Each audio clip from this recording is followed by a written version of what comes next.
भारत के इतिहास में बहादुरी और शौर्य की बहुत सारी कहानियां हैं। ऐसी ही एक कहानी है मेवाड़ के शहर महाराणा प्रताप की। महाराणा प्रताप सिर्फ एक राजा नहीं थे, वे तो स्वाभिमान और आज़ादी के प्रतीक थे। उनके नाम से दुश्मन भी डरते थे। महाराणा प्रताप का जन्म 9 मई 1540 को हुआ था। वे मेवाड़ के सिसोदिया राजवंश के बहादुर बेटे थे। उनके पिता महाराणा उदय सिंह और माता रानी जयवंता बाई थी। प्रताप को बचपन से ही युद्ध कला में महारत हासिल थी। वे तीरंदाजी, घुड़सवारी और तलवारबाजी में माहिर थे। उनका शरीर बलवान और मन साहस से भरा हुआ था। महाराणा प्रताप ने अपनी पूरी जिंदगी अपनी मातृभूमि की रक्षा के लिए दे दी। महाराणा प्रताप का नाम उनके बहादुर घोड़े चेतक के बिना अधूरा है। चेतक कोई मामूली घोड़ा नहीं था, वह प्रताप का सबसे बड़ा साथी, दोस्त और रक्षक था। कहते हैं कि चेतक नीले रंग का और बहुत ताकतवर था। चेतक की वफादारी और समझदारी के किस्से आज भी मशहूर हैं। वह प्रताप की आज्ञा मानते हुए युद्ध में बिजली की तरह दौड़ता था। चेतक की तेजी और चालाकी के कारण कई बार प्रताप को मुश्किल समय से बाहर निकलने में मदद मिली। प्रताप और चेतक का रिश्ता एक राजा और उसके घोड़े का नहीं, बल्कि दो दोस्तों का था। एक दूसरे पर अटूट विश्वास और प्यार उनके रिश्ते को खास बनाता था।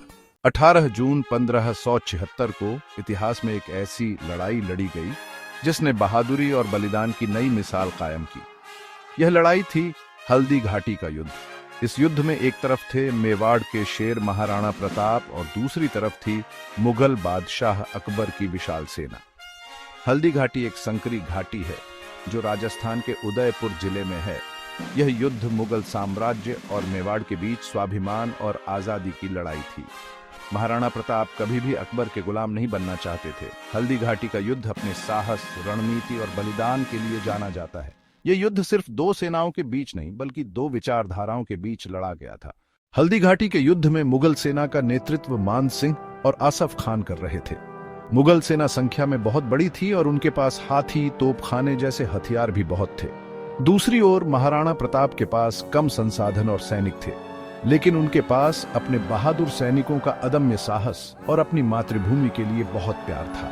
वे जानते थे कि यह युद्ध उनके अस्तित्व की लड़ाई है और वे इसे किसी भी कीमत पर जीतना चाहते थे। महाराणा प्रताप ने अपने सैनिकों को हिम्मत और वीरता का संदेश दिया। उन्होंने कहा कि वीर भोग्या वसुंधरा, यानी बहादुर ही इस धरती के हकदार होते हैं। हल्दी घाटी के युद्ध में चेतक ने अपनी बहादुरी और वफादारी की मिसाल कायम की। चेतक महाराणा प्रताप के साथ बिजली की तरह युद्ध भूमि में दौड़ रहा था। वह अपने मालिक को दुश्मनों के वार से बचाने के लिए अपनी जान की बाजी लगा देता था। कहते हैं कि युद्ध के दौरान चेतक ने एक समय पर अपने मालिक की रक्षा करते हुए एक हाथी पर भी हमला कर दिया था। चेतक की तेजी और चालाकी को देखकर मुगल सैनिक भी हैरान रह गए थे। चेतक न सिर्फ तेज और चालाक था, बल्कि वह बहुत ही वफादार और समझदार भी था। वह अपने मालिक की हर इच्छा को समझता था और उसे पूरा करने के लिए हमेशा तैयार रहता था। हल्दी घाटी का युद्ध बहुत ही भयानक था। दोनों ओर से बहादुरी से लड़ा गया था। इस युद्ध में हजारों सैनिकों ने अपनी जान दे दी। चेतक की बहादुरी को देखकर मुगल सेनापति मान सिंह ने उसे पकड़ने का हुक्म दिया। चेतक अपने घायल मालिक को लेकर युद्ध भूमि से दूर भाग रहा था। उसने एक छलांग में एक नदी पार कर ली, लेकिन इस दौरान वह खुद भी बुरी तरह घायल हो गया। कहते हैं कि चेतक ने अपनी जान देकर अपने मालिक की जान बचाई थी। चेतक का बलिदान इतिहास में हमेशा याद रखा जाएगा। उसकी वफादारी और बलिदान की कहानी आज भी लोगों को प्रेरणा देती है। हालांकि हल्दी घाटी के युद्ध में महाराणा प्रताप को जीत नहीं मिली, लेकिन उन्होंने कभी भी हार नहीं मानी। उन्होंने कहा था कि जब तक मैं अपने मेवाड़ को मुगलों से आजाद नहीं करा लेता, तब तक न तो मैं महल में रहूंगा और न ही आराम से जीऊंगा। अपने वचन को निभाते हुए महाराणा प्रताप ने जंगलों में रहकर भी अपना संघर्ष जारी रखा। उन्होंने अपने बहादुर सैनिकों के साथ मिलकर मुगल सेना पर लगातार हमले किए और उन्हें काफी नुकसान पहुंचाया।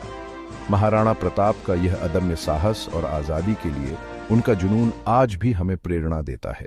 महाराणा प्रताप और चेतक की कहानी सिर्फ एक कहानी नहीं है, बल्कि यह तो प्रेरणा का एक अनंत स्रोत है। यह कहानी हमें सिखाती है कि हमें कभी भी मुश्किलों के आगे हार नहीं माननी चाहिए। हमें हमेशा अपनी मातृभूमि के लिए, अपने आदर्शों के लिए लड़ते रहना चाहिए। चेतक की वफादारी हमें सिखाती है कि हमें अपने कर्तव्यों के प्रति हमेशा ईमानदार रहना चाहिए। हमें अपने मालिक, अपने देश और अपने आदर्शों के लिए अपना तन, मन और धन कुर्बान कर देना चाहिए। महाराणा प्रताप और चेतक की कहानी हमें यह भी सिखाती है कि हमें कभी भी अन्याय के सामने झुकना नहीं चाहिए। हमें हमेशा सच्चाई और न्याय के लिए आवाज उठानी चाहिए, चाहे उसके लिए हमें कितनी ही बड़ी कुर्बानी क्यों न देनी पड़े। महाराणा प्रताप और चेतक की कहानी अमर है। ये कहानी पीढ़ी दर पीढ़ी चलती रहेगी और लोगों को प्रेरणा देती रहेगी। हमें गर्व है कि हमारे देश में ऐसे वीर योद्धा और उनके वफादार साथी हुए हैं जिन्होंने हमें वीरता, बलिदान और स्वाभिमान का पाठ पढ़ाया है। आज हमें महाराणा प्रताप और चेतक को याद करते हुए यह प्रण लेना चाहिए कि हम भी उनके जैसे वीर और कर्तव्यनिष्ठ बनेंगे। हम भी अपने देश और अपनी संस्कृति की रक्षा के लिए हमेशा तैयार रहेंगे।